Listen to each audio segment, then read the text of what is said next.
Hey guys, what's up? I've been wanting to make a YouTube video for almost a year now. I just didn't have the right content for it, the right opportunity. That is up until recent. There's been a topic that's always been close to my heart. As an Iranian gamer who's been in the community for so many years, we always face a lot of different challenges that no one is even aware of. And I think it's time to shed some light to that. And this is what my video is going to be all about. My name's Hussein.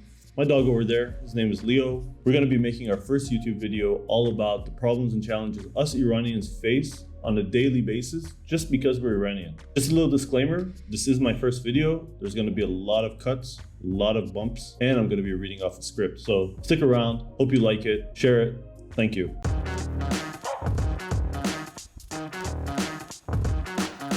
So 2013 marks the time I started professional gaming. At the time, we were a small community of gamers, mostly playing LAN tournaments, and we were playing Counter-Strike. Over time, the games grew, the community got bigger and bigger, and there was a lot of blood and tears shed by the pioneers and those folks who really made this community become what it is today. The problem we faced was that we were getting discriminated and neglected by the game developers themselves. And this is something I really want to shed some light on today. Particularly, I'm talking to you about Riot Games. And why them, I will explain more, but this one is really near and dear to my heart. So let me give you a little bit of a background around that. Riot Games has blocked the Iranian IPs, has blocked Iranian people to play their games. Yes, and that's really true. So as an Iranian, you cannot access the Riot Games servers, you are not allowed to play, and you are just not allowed to be part of that whole community. So I'm talking about kids, young adults, talented folks. But let me rephrase it. I'm talking about humans who have been refused the right to play, to create accounts on games like League of Legends, Valorant, and I emphasize only because they're Iranian. Nothing else,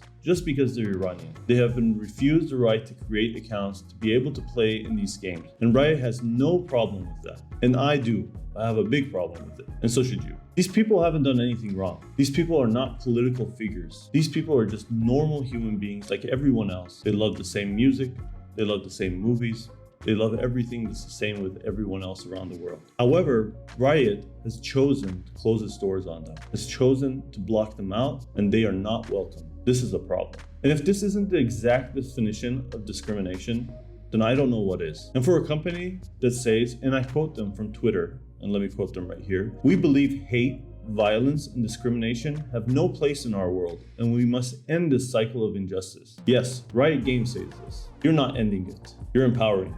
You're pushing it forward. What you're doing right now is exactly the opposite of what you're saying in your Twitter account. It's exactly the opposite of your mission and vision. And for that, you're not only empowering, but you're also a hypocrite. And why are they doing this? They're blaming the US sanctions on Iran. And I call bullshit. Outside of the fact that if you really want to fight injustice, fight injustice. Don't be bound to the rules that your government puts on top of you. Injustice fighting means going beyond that. If tomorrow the government tells you to stop allowing female gamers to play, is that what you're going to do? Because the government told you, yet you're still fighting injustice? If they told you to stop allowing servers in the Asian community, are you going to do that? So think about it. That is their logic.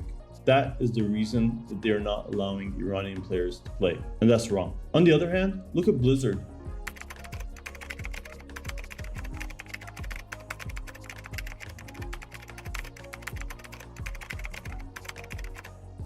Look at Steam. All of them are allowing Iranians to play their games without a problem. There's no sanction on them. There's no problem on them. They're not getting penalized. The problems come when there's payment and credit cards there. And on top of that, there's a lot of ways to resolve these. Riot just chooses not to.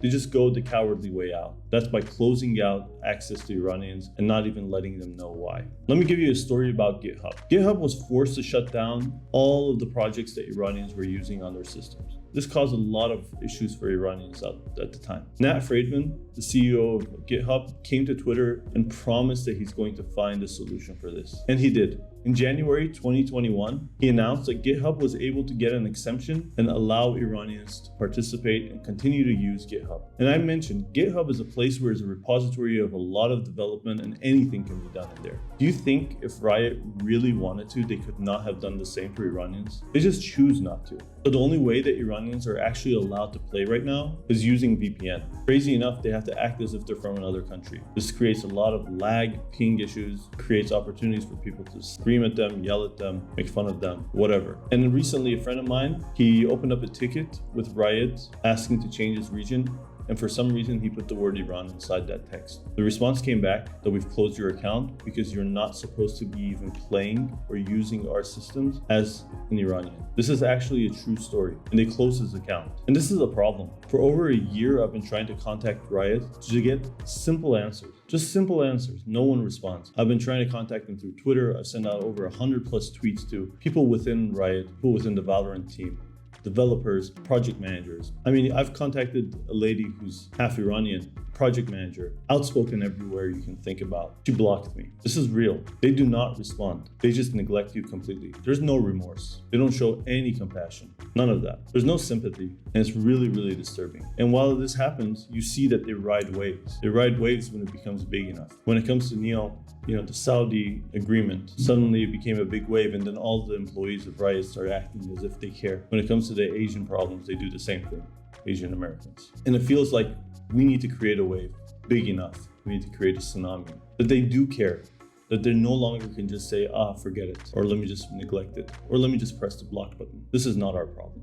It is your problem. It is a big problem. It's discriminating and it's really disturbing. And on top of that, these are just people who just want to play video games. Nothing more. Really disturbing. This video is made just so that we can start creating that wave big enough so that they would stop acting as if we don't exist, so that they are forced to respond to us, and hopefully they can open up the servers and actually do what they really say they do. Thank you guys. I appreciate your time.